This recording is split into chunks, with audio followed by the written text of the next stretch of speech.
Good afternoon, everyone. I want you to close your eyes for a minute. No peeking. Both eyes. Just close your eyes for a minute.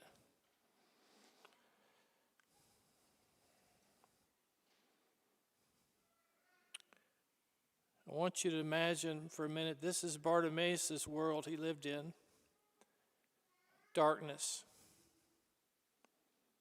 Just keep your eyes closed for a minute. Imagine living in darkness, and the world's just passing you by. Nobody acknowledges you.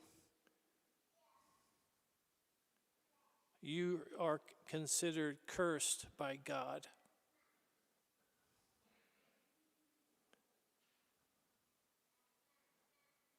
You can open your eyes.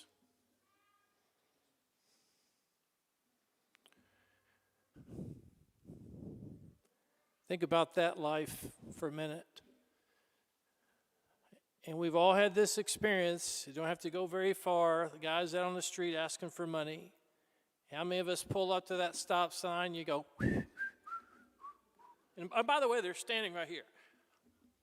And we're looking at our phones, and we're doing everything we can not to have to look at them. Now, I know the arguments. Yeah, but Father, this is a scam. They're gypsies. This is how they make. Some of them may be, some of them may not. But I just use that example. That was Bartimaeus' life.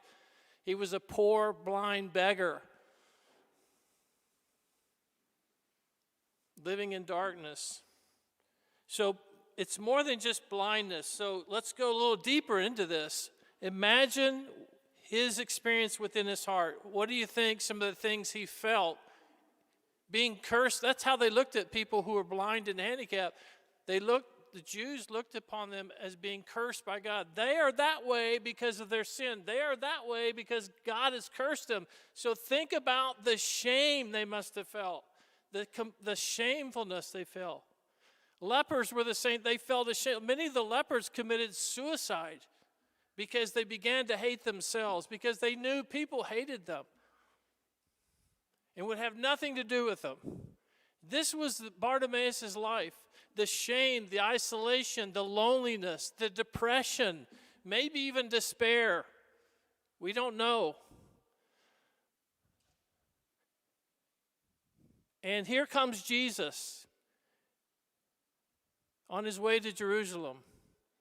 And he's passing through the town of Jericho, just south of Jerusalem. And there's large crowds following him, right? You could picture this scene. Large crowds are following him. There's probably all kinds of commotion. And all of a sudden he said, here's this, Son of David, have pity on me. And they tried to silence him. And this is what I love about Bart. I call him Bart. Bartimaeus. Bart, that's what I love about Bart. Bart will not shut up. He is determined. No, I'm not going to let these voices silence me anymore. I've lived on the roadside my whole life. I've had people tell me to shut up my whole life. No.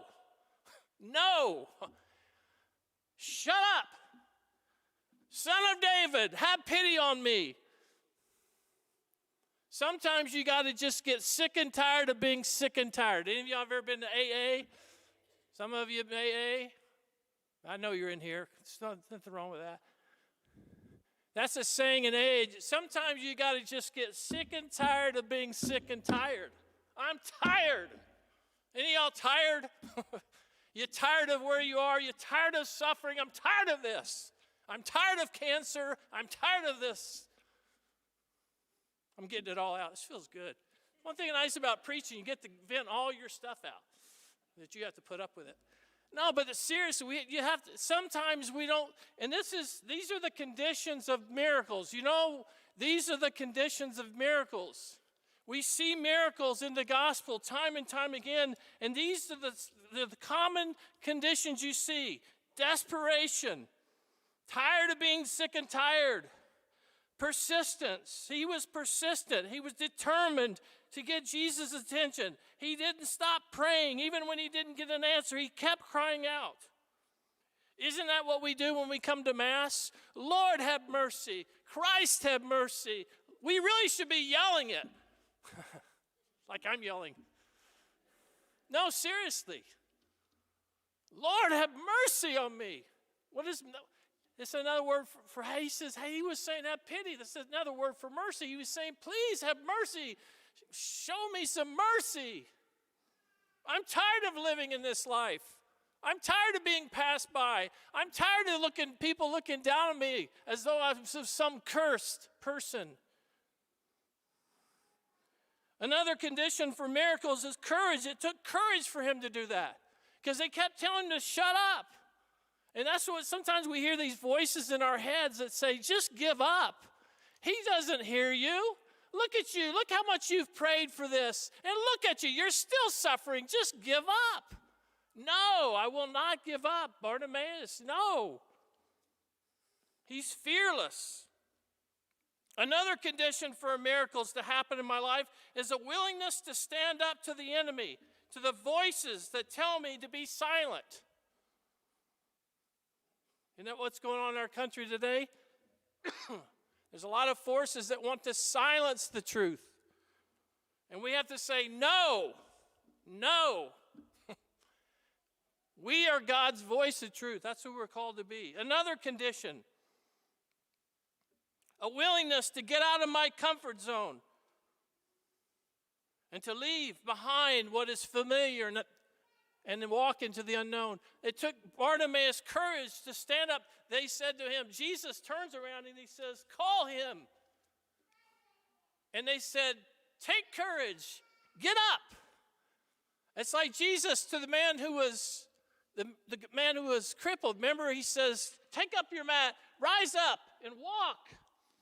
And that's what they said, take courage. In other words, take courage. Don't be afraid. Don't listen to the voices. Get up. Come, he's calling you. And it says he leaps up. You can almost picture this scene. He leaps up. He throws off his cloak. Now, here's what I've always wondered. How did he do that if he's blind? Come to Jesus. What did he? You know, and I'm not making fun, okay? I'm just saying. Think about that for a minute. It took him courage. He's been living in that spot his whole life. And now somebody's finally telling him, come out of that place you've been in. Come out of that place of self-pity and fear and shame. Come out of that place. Rise up. He's calling you. And it says he comes to Jesus. And I love this question. It's the question Jesus asks every one of you here. What do you want me to do for you? What do you want? I was praying with somebody on the phone the other day, and they were struggling with some stuff, and I said, what do you want? I don't know. No, you do. What do you want? Well, I don't know. What do you want? And she finally got it out. I just want this. She just named it. I said, there, you said it. Just tell Jesus, this is what I want. I'm sick and tired of being sick and tired. Keep praying. Keep knocking on the door. Don't give up, Judy. Don't give up. Don't give up. Those of you who are struggling, just keep knocking. Don't give up. There's people here tonight. You need to hear this message. I know, because the Lord told me in the prayer today. There's people in this mass tonight. You need to hear that message. Don't give up. Keep crying out to him. Throw off your cloak. Throw off whatever's keeping you down. Throw off whatever's keeping you depressed. Throw off whatever's discouraging you. Throw it off. Rebuke it.